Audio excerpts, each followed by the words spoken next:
How are you doing? I hope very well. Hola chicos, ¿cómo estáis? Espero que muy bien. The class of today is a game called Useful Interview Expressions Spin. La clase de hoy es un juego que se llama el pasapalabra de expresiones útiles para una entrevista. Imagine that you are in an interview or talking to someone. Imagínate que estás en una entrevista o hablando con alguien. And you want to say that you agree. Y quieres decir que tú estás de acuerdo. Or you disagree, que no estás de acuerdo. Or you need time to think something, o que necesitas tiempo para pensar algo. Or you ask for a clarification because you don't understand, o que necesitas que te lo aclaren porque no lo entiendes. How do you say this in another words? ¿Cómo dices esto en otras palabras? In this game, you have some examples to tell things in different ways. En este juego tú tienes ejemplos para decir las cosas de diferente forma.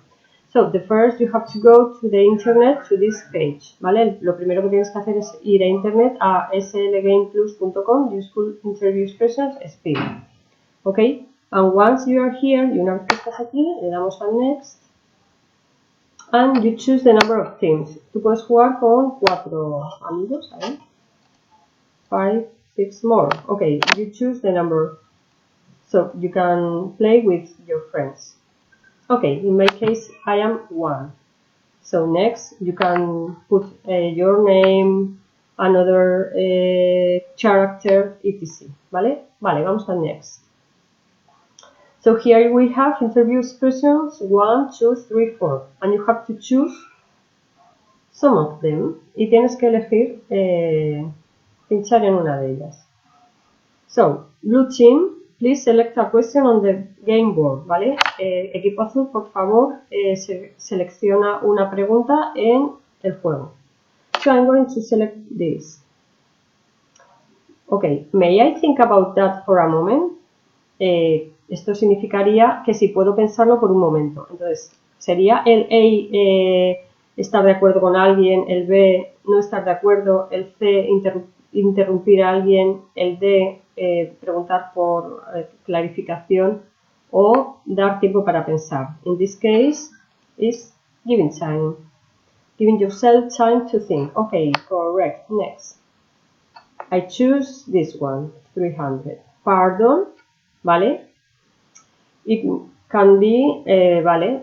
Por favor, ¿me lo puedes explicar o repetir? El A, preguntándole a alguien su opinión, diciendo algo de otra manera, añadiendo o dando tiempo para pensar. In this case, for example, I choose A. This is correct. Okay. I'm going to choose 400. I don't entirely agree with you. ¿Vale? Esto sería, por ejemplo, estar de acuerdo, preguntar su opinión, no estar de acuerdo, añadir o dar tiempo para pensar. Vamos a, por ejemplo, disagree. Correct. Quiere decir que no estoy totalmente de acuerdo contigo. Okay, and in this case I'm going to choose 500. I couldn't agree more. Esta, por ejemplo, sería no podría estar más de acuerdo. Pero si, por ejemplo, le damos a disagree, no, it's incorrect. The correct answer is agreeing with somebody, ¿vale? Te da la correcta. Así que aquí podéis jugar, you can play and you can choose different ways of tell things in an interview or talking with someone. I hope you enjoy this game. So, we see in our next English class. Bye bye. See you.